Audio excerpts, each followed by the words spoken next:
Okay, as I said earlier, these two topics are very much related. The topics of Trinity and Satan. I'm not going to spell it out. You should be able to figure it out really on your own. So, what's very interesting is if you have read the entire Jewish Bible from cover to cover, the Tanakh, the Jewish Bible, is more than 3 times longer than the Christian scriptures. Almost 4 times as long as the Christian Bible. The Jewish Bible contains much, much more writing. In the entire Tanakh, the entire Jewish Bible, how many times is Satan referred to? So the answer is approximately 3, maybe 4.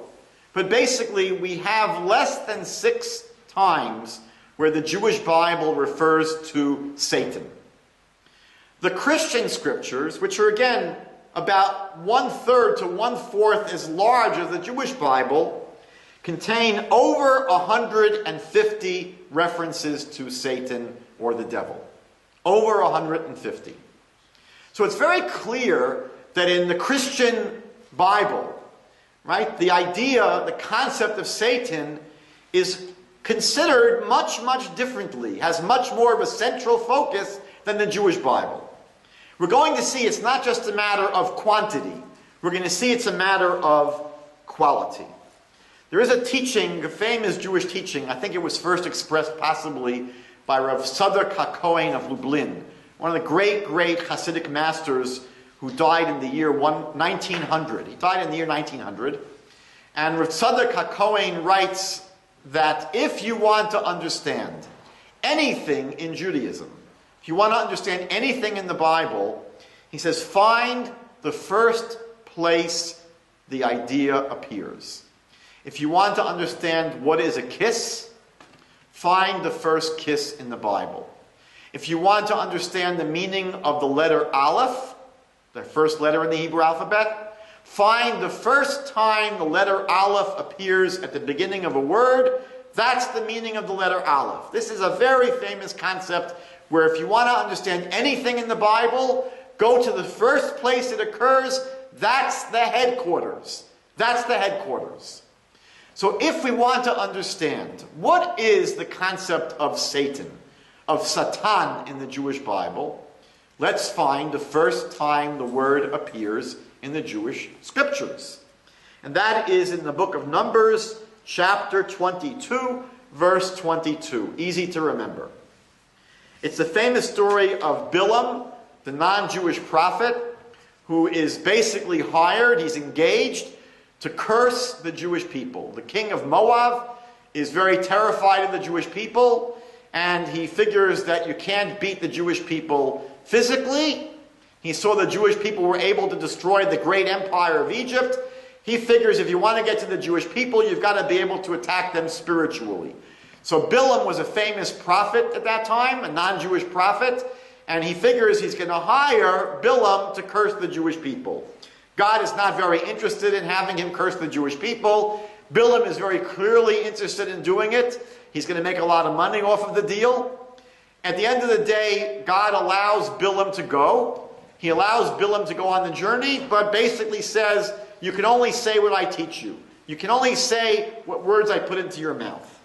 Anyway, they're going on this trip, and we're told that his donkey sees an angel standing in their way, and the angel is holding a sword. So Bilam's donkey is afraid to proceed because there's an angel blocking their way with a sword. And the Bible tells us that Bilam hits the donkey. And the donkey gets up to move, but then he sees the angel again blocking him, and Bilam goes on to beat the donkey 3 times. So in verse 22, chapter 22 of Numbers, we're told God's anger was kindled because he was going. God was very unhappy that Bilam decided to go and curse the Jewish people. And so the angel of the Lord took his stand in the road as his adversary. The angel stood in front of Bilam as as his adversary. The Hebrew word is lesatan, to be a Satan to him. The angel stood in his way and acted as a Satan, acted satanically, if you will. Now he was riding on the donkey, and his two servants were with him. So we see from this that the word Satan in Hebrew means an obstacle, a roadblock, an adversary, but basically it's something that gets in the way. And you'll also notice that here the word Satan is not a proper noun. It's not the name of a being, right? It's not the name of a being. It's saying that this angel stood as an obstacle, as a Satan. Not that the angel's name was Satan. What we're going to see is that usually, when this word appears in the scriptures, it is not a proper noun. It's used in this way as describing the action of someone. For example, in 1 Kings chapter 11, we're told that God stirred up a Satan, an adversary, against King Solomon. We know that the first adversary of Solomon, we're told earlier, was someone named Hadad. But later on in the chapter, it says God stirred up another adversary. Sometimes this is translated as antagonist. Another adversary or antagonist, whose name was Rison, the son of Eliada, which fled from his lord Hadadezer, king of Zovach. So again, here we have in 1 Kings chapter 11, two people who are referred to as Satan, right, as adversaries or opponents or antagonists of King Solomon. And in verse 25, and he was a Satan. He was an adversary to Israel all the days of Solomon, besides the mischief that Hadad did, and he abhorred Israel and reigned over Syria. In 2 Samuel chapter 19, we're told that David meets up with Shimi ben Gera. Shimi ben Gera, in an earlier story, had cursed King David. Shimi ben Gera was a descendant of Shaul. We know that David basically did in with Shaul. And Shimi ben Gera was very upset with David, so he curses him. In this later story, some of David's men, the sons of Zeruiah, want to basically kill Shimi ben Gera. And David says to them, "What have I to do with you, the sons of Zeruiah, that you should this day be adversaries to me? You're being Satans to me. Shall there be any man put to death this day in Israel? For do not I know that I am this day king over Israel?" He says to his men, "Leave this fellow alone. You don't need to take care of my honor."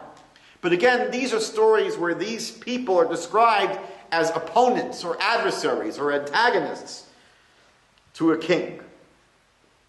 However, there are a few times in the Bible, I think only 3, maybe 4, where Satan is a proper noun. The most famous one is in the book of Eov, the book of Job. We're told the following. One day, Job chapter 1 verse 6, one day the heavenly beings are the angels. So one day the heavenly beings came to present themselves before the Lord, and Satan also came among them. So there is a being called Satan, and he's one of the angels. So all these angels came to present themselves before God, and one of these angels was Satan. And the Lord said to Satan, God said to Satan, "Where have you come from?" Satan answered the Lord, "From going to and fro on the earth, and from walking up and down on the earth."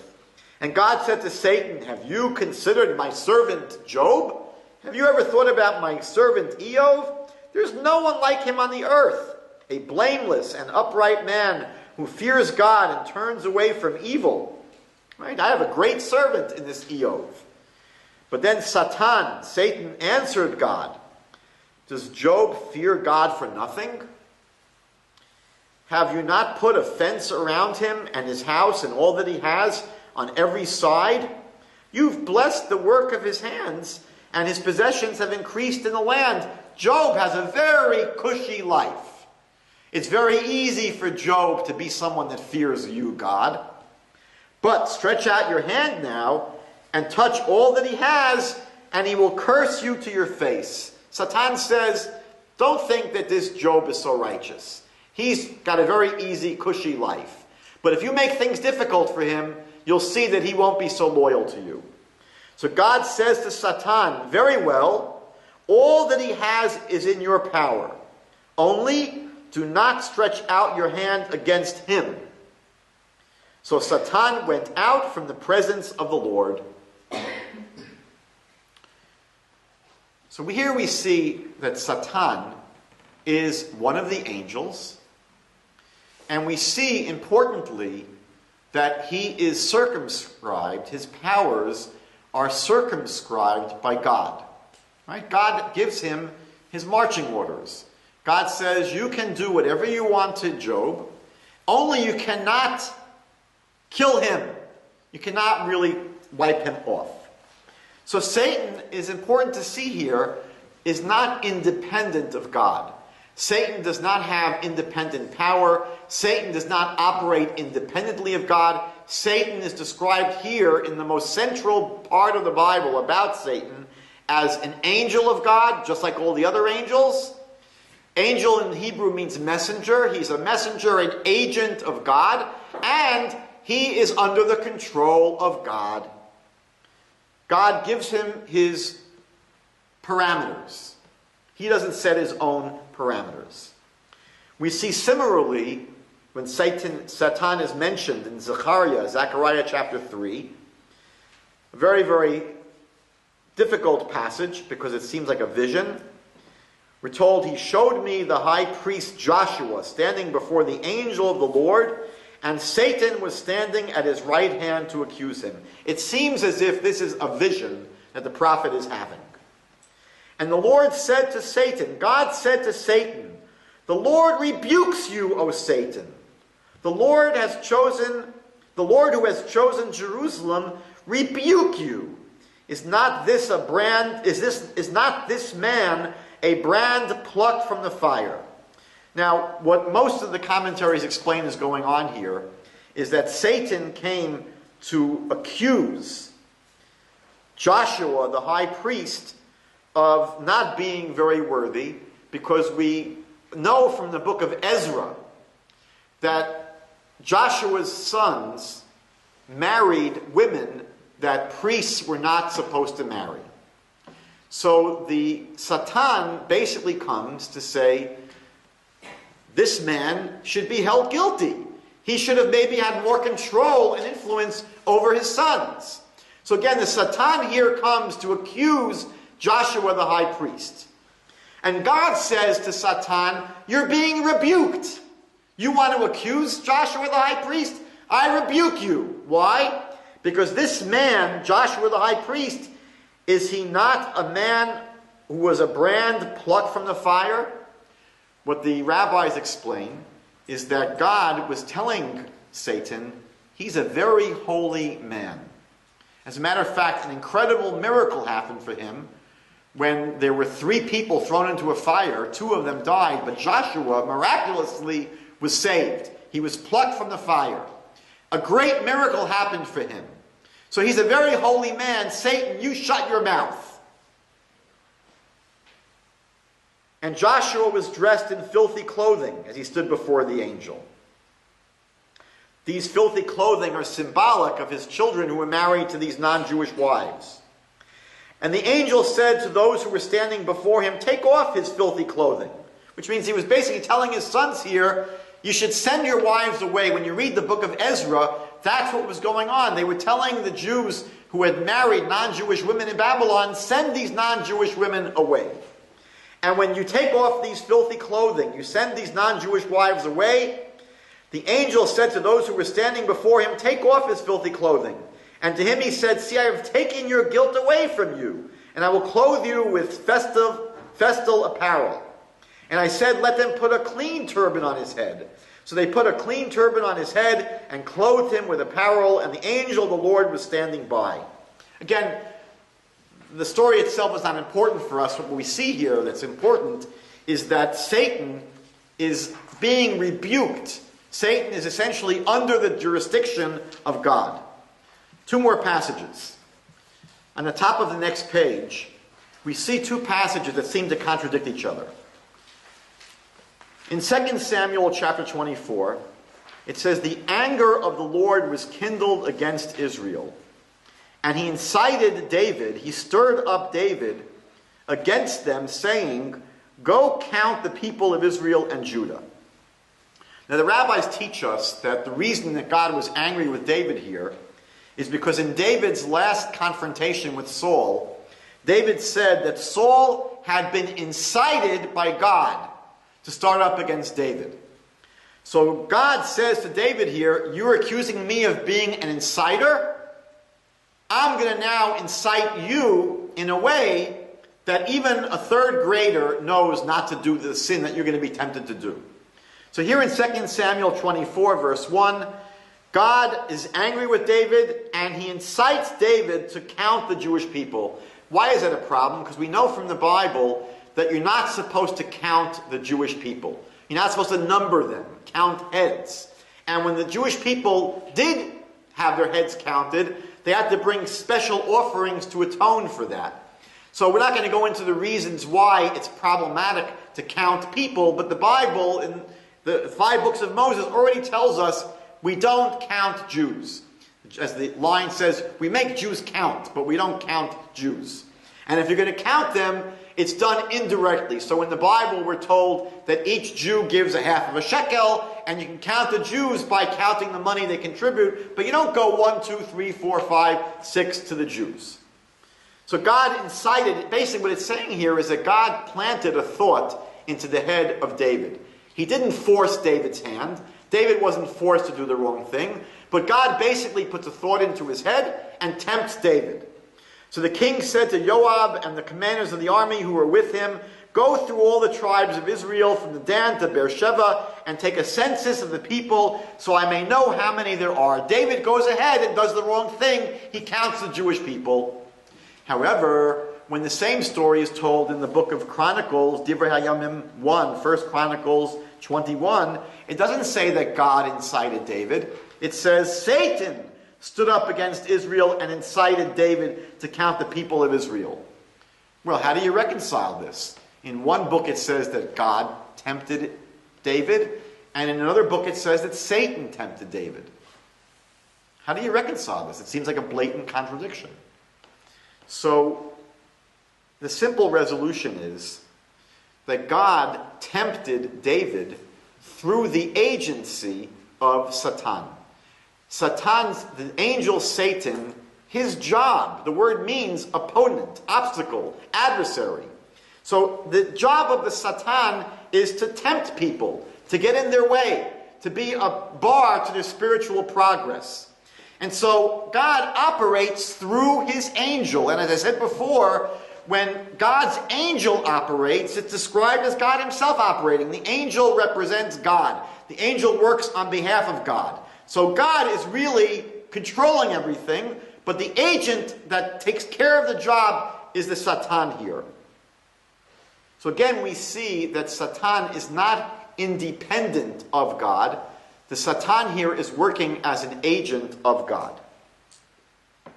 A very important passage in Isaiah chapter 45. The prophet says, I, God is speaking, I form the light and create darkness. I make light and darkness. I make peace and create evil.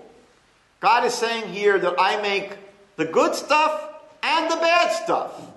I make peace and I create evil. There isn't another force that does evil things. You know, there's a religion, we have them in Toronto, Zoroastrians. Zoroastrians are bothered. It's a very famous philosophical problem. Why is there evil in the world? If there's a good God, and God is good, how could there be evil in the world? So the dualists, the Zoroastrians, said it's very easy. There are two forces. There's a God of light and a God of darkness. When good things happen, that's the God of light that's basically in charge. And when evil things happen, that's the God of darkness that's winning the battle. But there are many religions that see the world as divided between the forces of light and the forces of darkness. And the Jewish Bible's main teaching is Adonai Echad. There's only one force that controls the world. God is responsible for everything. Everything that happens in this world is under the control of God. So God here takes credit for all the good and all the bad. There isn't a separate force and a separate power that does anything.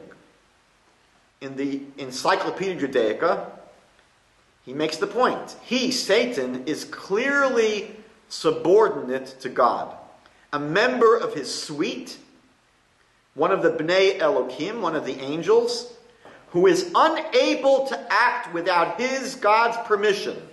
Nowhere is he in any sense a rival of God.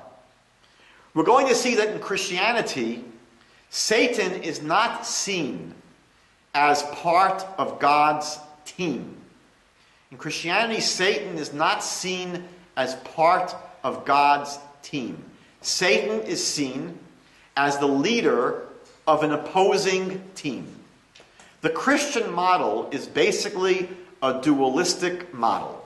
The Christian worldview sees a world where there's basically a struggle between God and the forces of evil which are under the authority of Satan. This is a very, very critical distinction. And it's the reason I told you before that the lecture on the Trinity is very similar to the lecture on Satan. Because both are dealing with the question of, is there only one force that controls the world? Or are there multiple forces? So again, the Jewish concept, as I showed you in the scriptures, is that Satan is one of God's angels. Satan works for God. Satan is a member of God's team. Satan serves a very important purpose in tempting people, in getting in the way of people's spiritual progress, of being an obstacle, a roadblock, an adversary. The Christian model says, no, Satan is a fallen angel who rebelled against God and took 1/3 of the angels to work for him as demons. But the Christian model is very diametrically opposed to the Jewish model. Is Satan a member of God's team, or does Satan run an opposing team? In the Jewish Bible, Satan is totally under the jurisdiction of God. In the Christian scriptures, Satan, we're going to see, has independent power. Now, let me just, for a few minutes, share with you what the rabbis teach about Satan. In the beginning of Genesis, after each day of creation, the Bible says that God saw that it was good. After each day, God saw that it was good. After all of creation, the Bible says God saw that it was very good. Very good. What does very good refer to? And the rabbis say very good, that refers to the Yetzer Hara, the evil inclination. And the rabbis teach the evil inclination is Satan. So the rabbis are basically teaching us that Satan is very good. That from a biblical and a rabbinic point of view, Satan is actually one of the greatest blessings that God ever gave us as human beings. When a Christian hears that, they cringe. Satan is a great blessing? They can't imagine that. But the rabbis are teaching that no, Satan plays a critical purpose in God's world for two reasons, basically. Number one, the rabbis teach that Satan is essentially the vital force that animates human beings. The rabbis teach if it wasn't for our Yetzer Hara, if it wasn't for our evil inclination, people would not get a job, they would not get married, they would not have children, they would not build a house, they would be couch potatoes. Basically, you can look at the Satan, the Yetzer Hara, almost like Freud's id or sup and or ego. The Satan, the Yetzer Hara, is basically this vital force that animates and drives the human being. Their id, their ego. And without this force, we'd be very lethargic human beings. We'd have no ambition, no drive. But more importantly, what the rabbis are saying is that when we have this obstacle, when we have this opponent, when we have this adversary, it allows for virtue. If we lived in a world where there were no temptations, if we lived in a world where there were no obstacles, no roadblocks, no obstructions to spiritual progress, there'd be no opportunity for virtue. If we lived in a world where it was so natural and easy to always be good, there'd be no virtue in being good. The reason it's virtuous to be good is because there are many temptations not to be good. For example, if there was no sexual impulse, then there'd be very little virtue in people being faithful to their spouses. If the opposite sex looked like a sack of potatoes, then it wouldn't be too difficult not to commit adultery. However, we live in a world where the sexual temptation is very, very strong. So to resist that requires a certain amount of strength, and it shows the person is virtuous. And if people didn't have supernatural attractions to money, if you found a pile of money on the street, $100,000 in a bag, and you weren't supernaturally driven to keep it, there'd be no virtue in returning it. You'd say, money, it could be a pile of dirt. But no, we are very attracted to that pile of money. So for a person to say, I'm going to do the right thing and return it to its owner, that is virtuous. And the reason this is so important, and again, I'm covering a lot of ground philosophically in 2 sentences, but both Christianity and Judaism say, both of our religions say, that the goal of human beings is to be in heaven. We call it in the Jewish faith, Olam Haba, the world to come. Because basically we're only on this world for 120 years max. We're on this world for a very short period of time. But after we finish our journey in this world, and our body decomposes in the ground, our soul exists eternally. Our soul is not physical, it's spiritual. So the end point of human existence for both Jews and Christians is the world to come, is bliss, is heaven. Big question. If the whole purpose for human beings is to be in heaven, why didn't God just stick us there? If God's hope and intention is that all human beings be able to experience heavenly bliss and experience godliness in the next world, why stick people in this crazy world down here, which is so ungodly? Why not just put people automatically in heaven?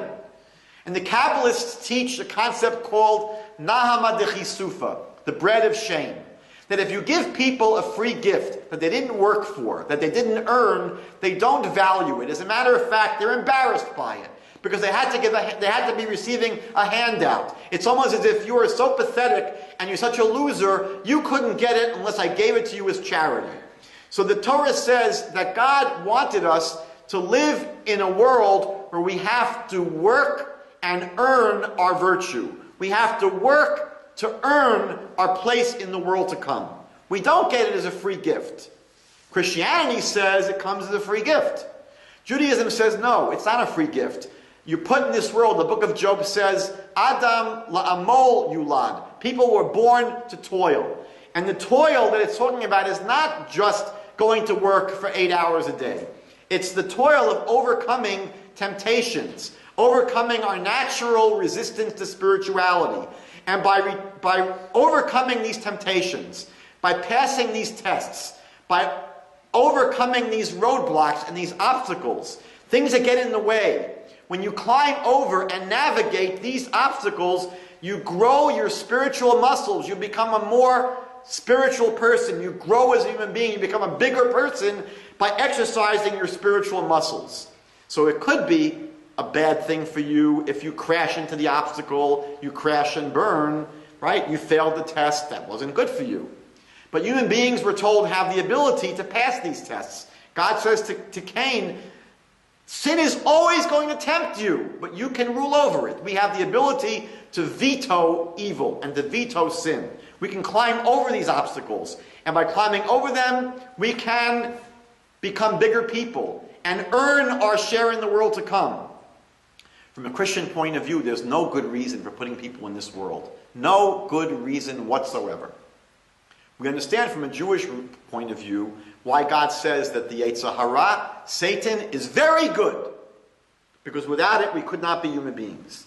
Let's just conclude by looking at the Christian concept of Satan. In 2 Corinthians chapter 4, but if our gospel be hidden, it is hidden from them that are lost, in whom the God of this world has blinded the minds of them which believe not, lest the light of the glorious gospel of Christ, who is the image of God, should shine unto them. We learned before that in the Christian Bible, we're told that the Jewish people did not believe in Jesus because Satan blinded their eyes to the truth. But here I wanted you to point out, to show you that the Christian Bible refers to Satan as the God of this world.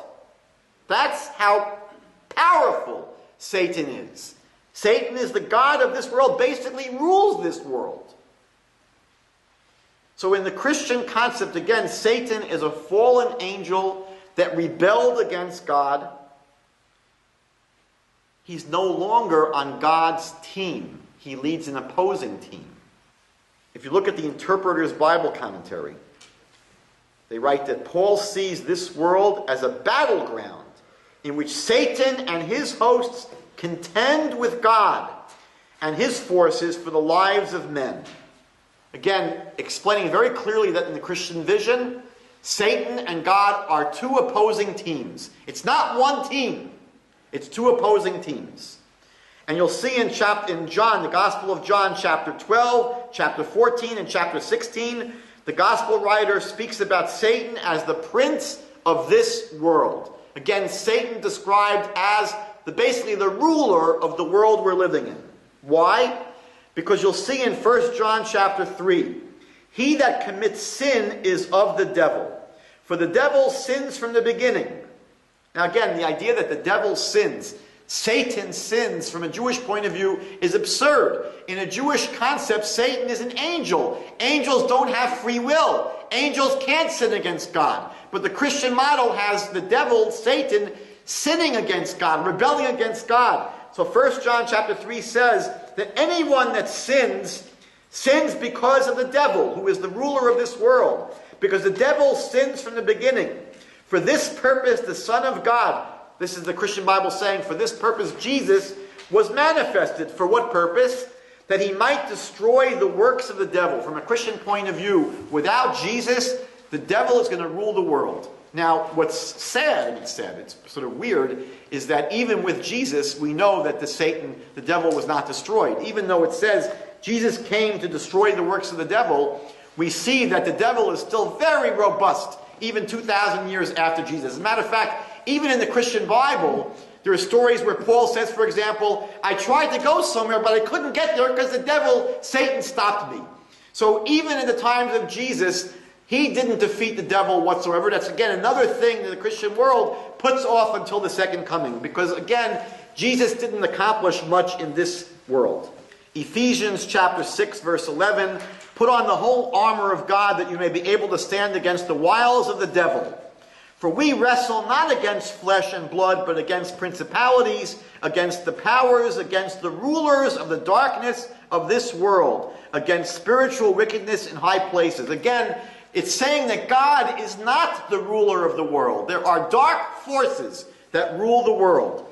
2 Timothy chapter 2, verse 26, and they may recover themselves out of the snare of the devil, who are taken captive by him at his will. It's the will of the devil. The devil operates according to his own will, not according to the will of God. So again, a very critical distinction. From a Christian point of view, Satan has his own will. He's not subservient to God. He runs his own team. And again, what's interesting and important is that there's not one passage in the Christian Bible, not one passage, which shows that the devil, Satan, is subservient to God. Not one passage in the New Testament showing that the devil is subservient to God. John chapter 8, verse 44, one of the most problematic verses in the Christian Bible, where the Jews are accused of being of their father, the devil. And the lusts of your father you do. He was a murderer from the beginning. The devil was a no-goodnik from the beginning. and abode not in the truth, because there's no truth in him. When he speaks a lie, he speaks of his own. Again, the Christian Bible is saying that the devil, Satan, operates according to his own agenda. He's independent from God. He's not working on God's team. And Acts 26, finally, but arise and stand upon your feet, for I have appeared to you for this purpose, to make you a minister and a witness both of these things which you have seen, and of those things which I will appear to you, delivering you from the people and from the Gentiles, unto whom now I send you. This is speaking to Paul, by the way. To do what? To open their eyes and to turn them from darkness to light, and from the power of Satan unto God. These are two opposing forces. There's the power of Satan and the power of God. And they may receive forgiveness of sins and inheritance among them, which are sanctified by faith that is in me. Again, Satan is contrasted here with God as being the leader, the manager of an opposing team, not working and being part of God's team.